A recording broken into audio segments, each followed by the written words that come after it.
मरहबा collection mall, readymade कपड़ों का भरपूर खजाना, jeans pant, T shirt, cargo pant, night pant, बच्चे और बच्चियों के लिए अच्छे खूबसूरत और उम्दा ड्रेस। पता याद रखें, जमुर हाई स्कूल मेन रोड, जैतून हजीन मस्जिद के पास, मालदा।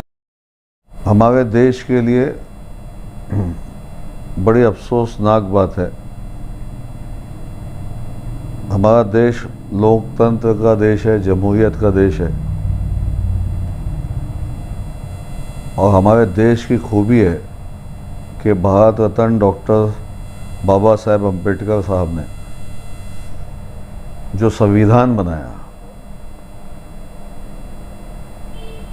हर भारतीय नागरिक को अपने मज़हब का हक दिया, आज़ादी दी, देश के कानून का सम्मान और पालन करते हुए।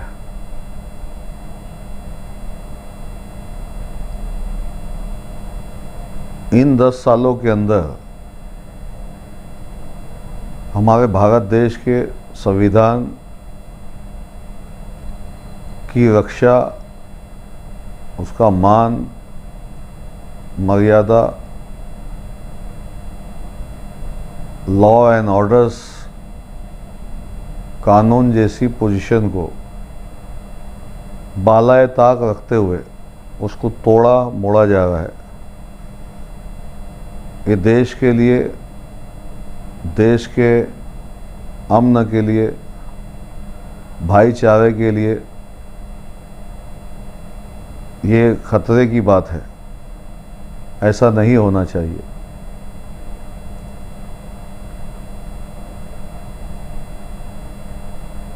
महाराष्ट्र के अंदर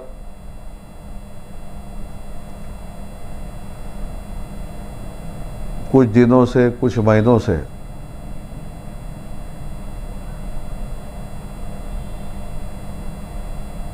महाराष्ट्र के अमन को, भाईचारा को ख़त्म करने के लिए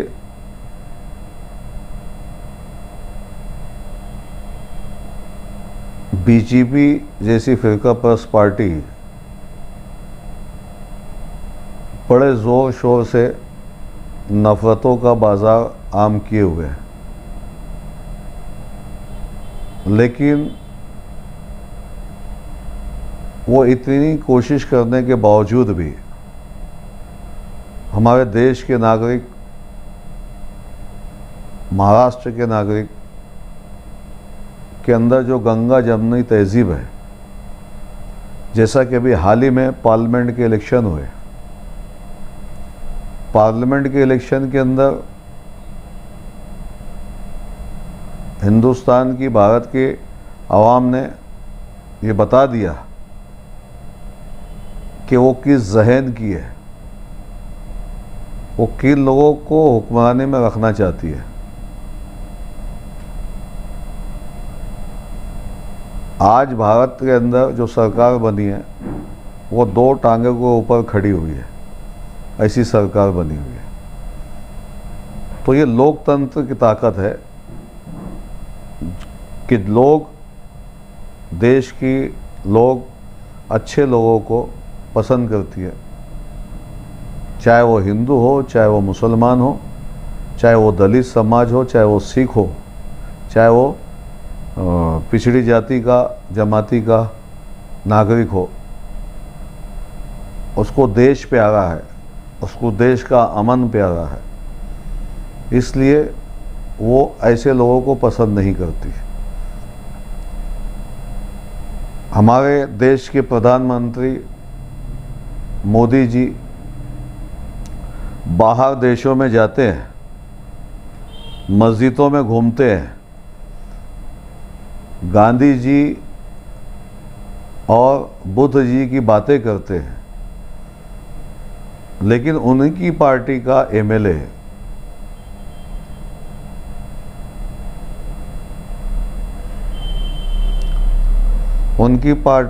नीतीश राणे को क्या खुली छूट दे रखी है उन्होंने कि वो देश के कानून को मानते नहीं हैं। जब वो एमएलए बने थे तो उन्होंने कौन सी शपथ ली थी कि मैं नागरिकों को काटूंगा, मारूंगा, मैं कुछ भी बोलूंगा, ये शपथ ली थी।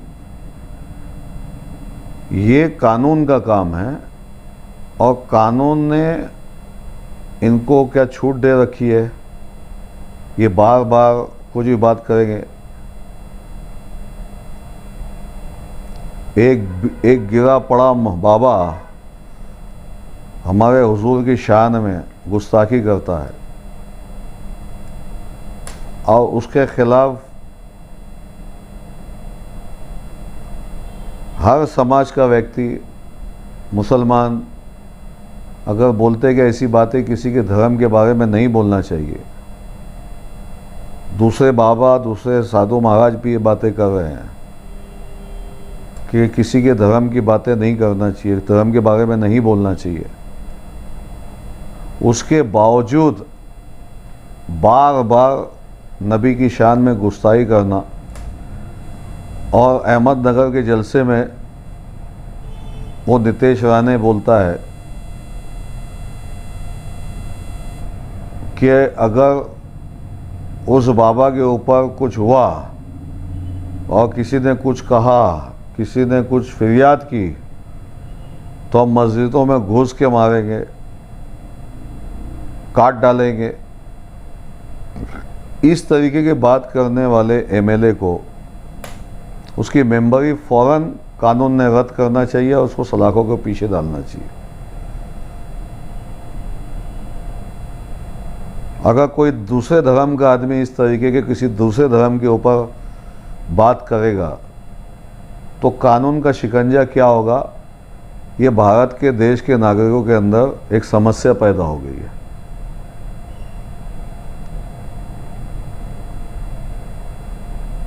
ये सारा जो मामला है महाराष्ट्र के अंदर छत्रपति शिवाजी महाराज का जो पुतला बनाया, उस पुतले के अंदर भी बेईमानी की गई, भ्रष्टाचारी की गई, वो पुतला गिर गया। आज विठंबा हुई उस शिवाजी महाराज साहब की और पूरे देश के अंदर इस सरकार के खिलाफ जो है गुस्से की लहर है। अब नागरिकों के अंदर इसके गुस्से की लहर है, उसका लहर ख़त्म हो देश के अंदर, महाराष्ट्र के अंदर, तो इस जैसे नितेश राणे जैसे शख्स को छूट दे के रखी है बीजेपी ने कि आप मुसलमानों के खिलाफ बोलो और महाराष्ट्र का अमन बर्बाद हो, महाराष्ट्र का भाईचारगी लोगों के अंदर ही ख़त्म हो। इस तरीके की हरकत करने के ऊपर आमादा करने वाली बीजेपी सरकार है, इसको लगाम लगना चाहिए और देश का नागरिक भाईचारगी चाहता है। आप नफ़रतें फैलाते रहोगे, मोहब्बतें उससे फास्ट काम करते रहेगी। इसके पहले भी आपने रिज़ल्ट देखा पार्लियामेंट का और विधानसभा में आप इसका रिज़ल्ट 100% देखोगे। इसलिए उद्धव ठाकरे के किसी नेतागण ने, इन्होंने उद्धव ठाकरे को भी कम ज़्यादा बोला, उनके नेतागण ने, मैं नाम भूल गया उनका, अभी 8 दिन पहले ही उन्होंने इस नीतीश राणे के खिलाफ इसको नेपाली और बद जानवर से ताबीर किया उन्होंने। ये फिर भी नहीं सुधर रहा है। इसलिए कानून से हम रिक्वेस्ट करते हैं और हाई कोर्ट और सुप्रीम कोर्ट से हम अपील कर रहे हैं, हाई कोर्ट से अपील करेंगे, इसके अंदर आप खुद दखल लें और ऐसे लोगों को जो कानून तोड़ने की बातें करते हैं, ऐसे लोगों के ऊपर कानूनी शिकंजा कसना चाहिए, जिससे देश के अंदर अमान का और भाईचारगी का माहौल है। मैं आपके चैनल के माध्यम से, जैसा कि एक 40 गांव के बुजुर्ग जो ट्रेन में जा रहे थे, थाना के अंदर उनके साथ मॉब लिंचिंग हुई, उनके ऊपर जो है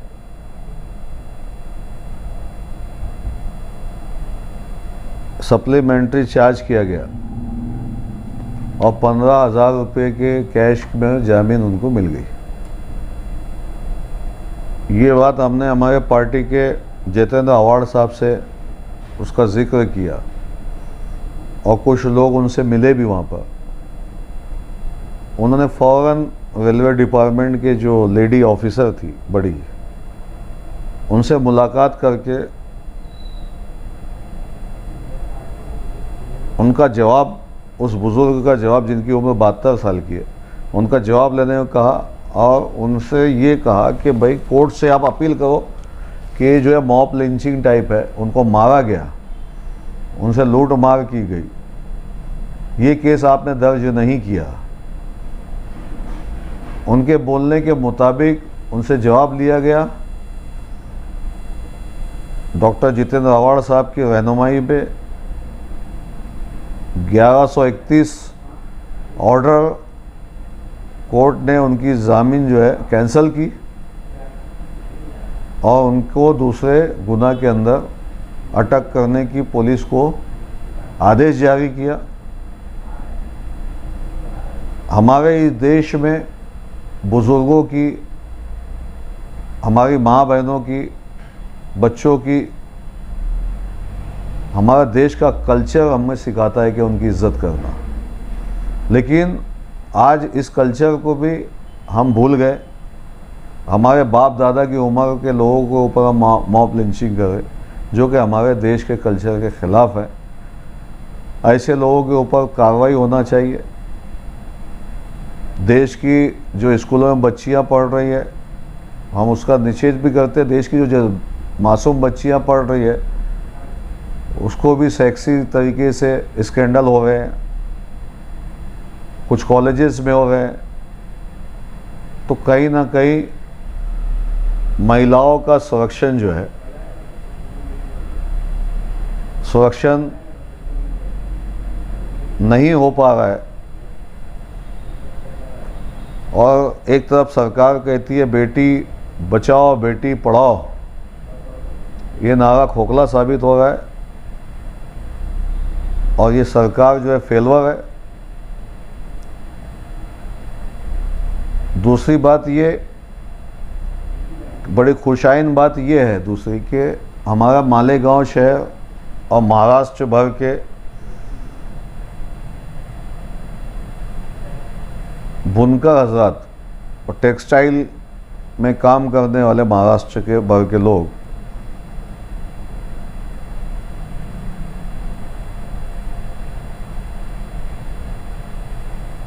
कांग्रेस राष्ट्रवादी की हुकूमत थी, उस टाइम में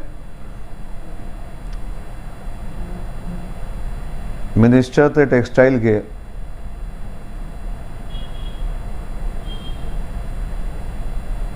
उनसे भी हमने महाराष्ट्र के तमाम ही टेक्सटाइल के और पावरलूम सनतकारों ने मीटिंग ली थी और उनको इस समस्या की तरफ तवज्जो दिलाई थी।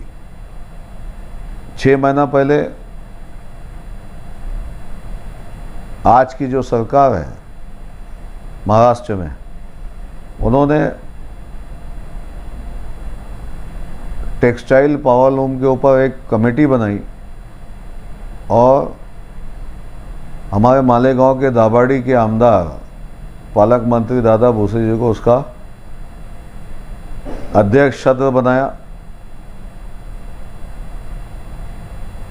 उन्होंने मालेगांव महाराष्ट्र के मसाइल को बगौर सुना, अलग अलग जगहों पर जाकर अलग अलग मीटिंगें ली। महाराष्ट्र में चंद्रकांत दादा पाटिल से 2-3 मुलाकातें हुई पूरे महाराष्ट्र के सनतकारों की। चंद्र दादा पाटिल यहाँ हमने उनको डायमंड लॉन्स में हमने एक मीटिंग रखी, वहाँ पर पूरा बताया, उनको यहाँ पे विज़िट करवाया। दादा भूसे साहब ने रेस्ट हाउस में एक मीटिंग ली बुनकरों के साथ। यहाँ के मालेगांव के आमदार ने उस पर आवाज़ उठाई, ऑनलाइन रजिस्ट्रेशन कैंसिल हुआ। हमने बहुत मेहनत की मालेगांव, महाराष्ट्र के और मालेगांव के बुनकर हजरातों ने, और महाराष्ट्र के सीएम ने दादा भूसे साहब की रिपोर्ट्स पर सब्सिडी बहाल की, रजिस्ट्रेशन ऑनलाइन मनसूख किया और सब्सिडी बहाल की।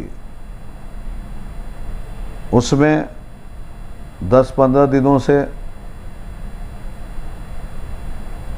अजीत दादा पवार साहब ने भी उसके अंदर मेहनत की, काम किया। हम सभी का शुक्रिया अदा करते हैं।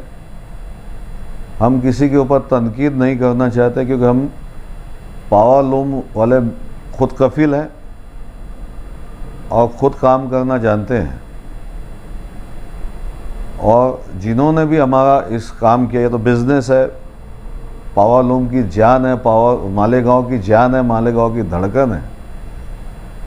पावर लूम चलेगा तो गांव चलेगा, ऐसा भी सबका मानना है।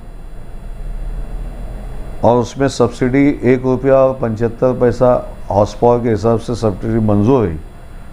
हम सभी का शुक्रिया अदा करते हैं जिन्होंने इसमें हाथ बोट लगाया, जिन्होंने काम किया।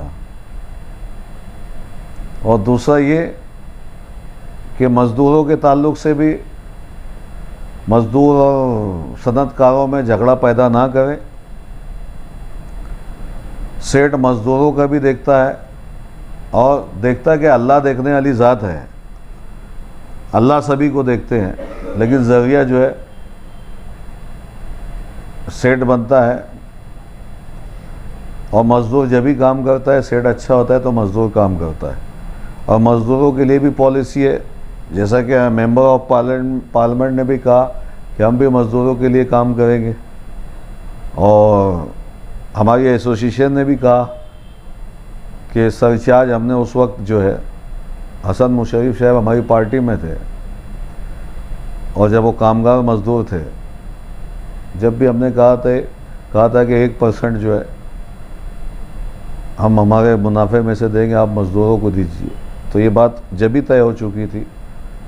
और मज़दूर भाइयों से भी गुजारिश है कि वो इस तरीके के किसी की बातों पे ना आए। ये हमारा जो है ताना बाना है, हमको एक साथ मिल कर के रहना है। और मालेगांव आपके चैनल के माध्यम से मैं मालेगांव की आवाम से अपील करना चाहूँगा कि अभी असेंबली के इलेक्शंस ज़ाहिर नहीं हुए और हम जो है आपसी के अंदर तनाज़ा पैदा कर रहे हैं, आपसी के अंदर बिगाड़ पैदा कर रहे हैं। ये ना करें। इलेक्शन आए, जब आएगा आपका जो भी उम्मीदवार होगा मनपसंद, आप उसको ही वोट देंगे, किसको देना। लेकिन आपस की जो भाईचारगी है और इत्तेहाद इत्तेफाक जो है उसको कायम रखें। ऐसा होता है कि लीडर अपना कहीं भी एक जगह मिल जाते हैं और हम जो आवाम की शक्ल में रहते हैं, हम एक दूसरे के साथ दुश्मनी कायम रखते हैं। तो ऐसा ना करते हुए जो माहौल मैं देख रहा हूँ मालेगांव शहर का, आपसी रंजिश, आपसी दुश्मनी, ये इसको चोर बोल रहा, वो उसको गाली दे रहा, वो उसको गलौज दे रहा। बड़े दुख के साथ, बड़े अफसोस के साथ मैं इस बात को आपके चैनल के माध्यम से कह रहा हूँ कि उधर भी सब पार्टियां हैं, नदी के उस पार दाबाड़ी मतदार संघ में। आप भी एक चैनल वाले हो और सभी चैनलों से मैं गुजारिश करूँगा कि आप वहाँ पर देखते हो कोई राष्ट्रवादी, कोई कांग्रेस, कोई समाजवादी, कोई शिवसेना, कोई दूसरी सेना, कभी नहीं। वहाँ पे वर्क होता है, काम होता है। इसीलिए वहाँ पे कोई पार्टीवाद नहीं है। हमारे शहर में एक दूसरे के ऊपर तरजीह ले जाना ये चल रहा है और शहर का नुकसान हो रहा है। और शहर का नुकसान होने के साथ साथ आपस की भाईचारगी, आपस का मेल मिलाप, आपस की मोहब्बत, एक दूसरे के साथ जो बिज़नेस है, एक दूसरे के साथ जो भाईचारा है वो ख़त्म होते नज़र आ रहा है। इसलिए मैं चाहूँगा अल्लाह के वास्ते हम इससे परहेज़ करें। सियासत करना है, आप सियासत कीजिए, स्टेज लगाइए, जब इलेक्शन आएगा बोलिए, लेकिन मैं इसको बोल रहा, मैं उसको बोल रहा, इससे मालेगांव का दबदबा कायम नहीं रहेगा। ना दबदबा कायम रहेगा, ना हमारी पोजीशन रहेगी। इसलिए गुजारिश कर रहा हूँ कि हमारे अंदर भी अमन का माहौल है, अपने अंदर भी भाईचारगी रहे, और हम जो है नफ़रतों का खात्मा करें, मोहब्बतों को बांटे। अगर मेरी बात किसी को बुरी लग रही तो माज़रत के साथ मैं माज़रत कर रहा हूँ, लेकिन आपको तलकीन कर रहा हूँ। उलमाए कराम भी इस बारे में कह रहे हैं, तो अल्लाह और रसूल के लिए ये सब बातें ख़त्म कीजिए। अल्लाह हाफिज़, जय हिंद।